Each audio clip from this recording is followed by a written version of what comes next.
ang destabilization na nangyayari ngayon, ang gobyerno mismo ang gumagawa. Kung hindi niya ginawa ang kalokohan ng budget, nakita ng tao ang magandang proyekto at programa, hindi magkakagulo. Kung yung PhilHealth funds hindi nila kinuha para ilagay sa flood control, pinalakas nila ang programa ng PhilHealth, hindi magkakaroon ng destabilization. Kung sinabi ni BBM nung nagsalita siya, gusto kong palakasin ang agrikultura, ginawa nila ang totoong irigasyon para tulungan ang magsasaka. Kahit na anong sigaw mo, sasabihin ng magsasaka, wala kaming pakialam. Yung ginawa at tulong ng gobyerno sa amin, nakikita namin. Kahit anong sigaw mo, pag nakita lang pagpunta lang ospital, gumanda ang serbisyo, umayos ang pamamalakad para sa kalusugan. Wala kang magagawa. Pag nakita lang yung eskwelahan, uy, may bago na naman building, paganda ng paganda. Wala kang magagawa eh. Ang nangyari dito sa atin, nung magsalita ang Pangulo, sabi niya yung flood control program, biglang sumabog. Maraming binahang lugar. Nadiskubre, puro kalokohan. Nung tinignan yung budget, nakita ang dami palang ginawang kalokohan. Ang gobyerno, ang gumagawa ng destabilisasyon sa kanya. Kaya itong mga sundalo, nagsasalita lang doon sa sinabi nilang korupsyon.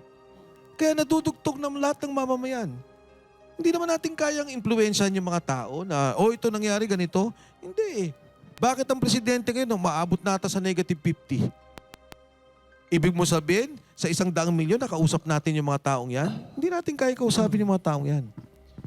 Hindi natin kailangan magkaroon ng pagkilos ng destabilisasyon.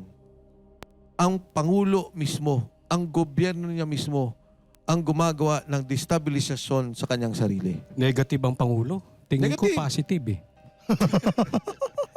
Kung meron namang sila nagawa, meron nagawa ang Pangulo. Yung lagyan ng team song yung mga, yung Benting Bigas, may team song. Yung Bagong Pilipinas, may team song. Yan ang mga nagagawa nila. Alam mo, nagulat ako nung isang araw ata, 2 days ago ata o kahapon. Footbridge. Nag-inauguration. Alam mo, sabi ko, Full force pa sila dun ah. oo nga eh, sabi ko, naging chief of staff ako, di ba? Nag-handle ako ng communication ng Pangulo, ng campaign niya, naging kabinete. Ngayon ko na nakita yung ganun eh. Na at least man lang yung footbridge, dumugtong kunyari sa isang magandang pamilihan, publikong pamilihan, o dumugtong kunyari sa isang, hindi ko maintindihan ako, pero para footbridge lang. Kung inagaw kasi nila yung Bukana Bridge na sila, na booking. Kaya footbridge na lang. Baka pumalpak pa dyan, binalita yan eh. Nung umaga, may elevator. Nung hapon, wala na, sira na. Hindi sira na na. umaandar. Oo. Ang galing. Ang lupit. Inspiration Oo. pala yun eh. Hindi, kaya tingin ko, yun, balik tayo dun sa katanungan na, ano ba talaga, tayo ba nagdi-destabilize? Ako nga kakampi ko, Pangulo eh. Di ba, nung maupo siya, nung maupo si Inday Sara, kakampi ko silang dalawa. Gusto ko ba siyang kaawayan? Ayoko. Gusto ko ba yung nangyayaring korupsyon? Ayoko lalo. Kaya kung aabot sa punto na mamimili sa bansa at yung loyalty mo na personal sa tao, siyempre dapat sa bansa tayo. Speaker Martin, nung tumakbo yan ang unang speaker, sino kasama niya? Ako.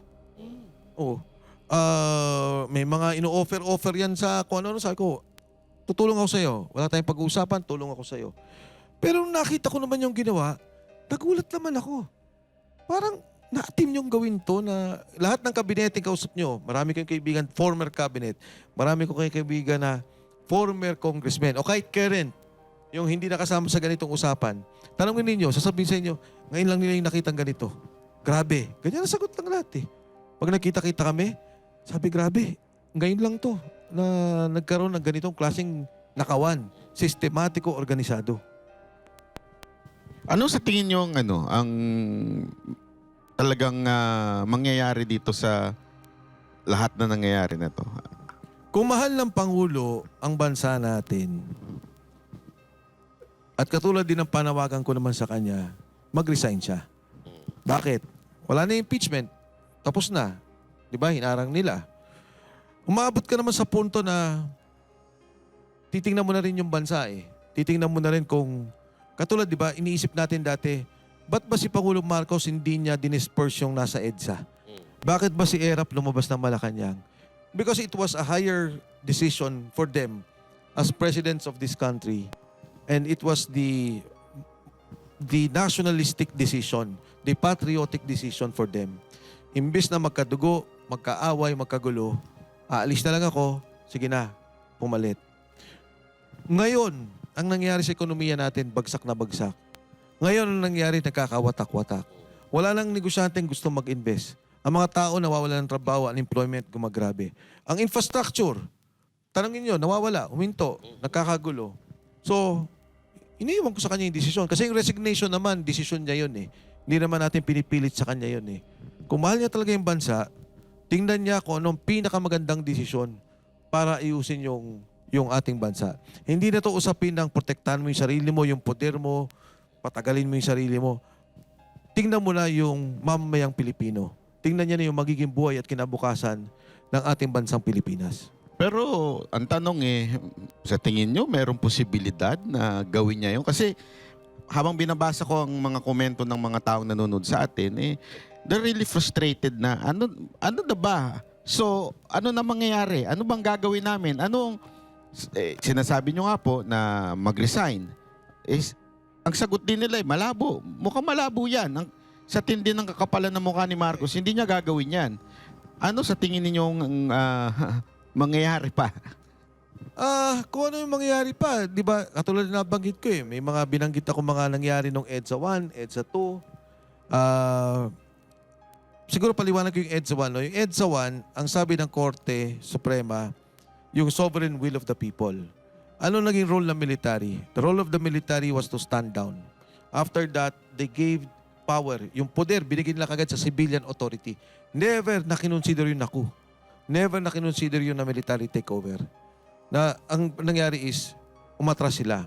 Nung mangyari yung EDSA 2, kung nare-recall niyo, umakyat si Secretary Orly Mercado, si General Angie Reyes, ang sabi nila, we are withdrawing support. Never na nagsabi silang kami na. Hindi military takeover yun. Again, ang interpretasyon ng Korte Suprema, it was the sovereign will of the people.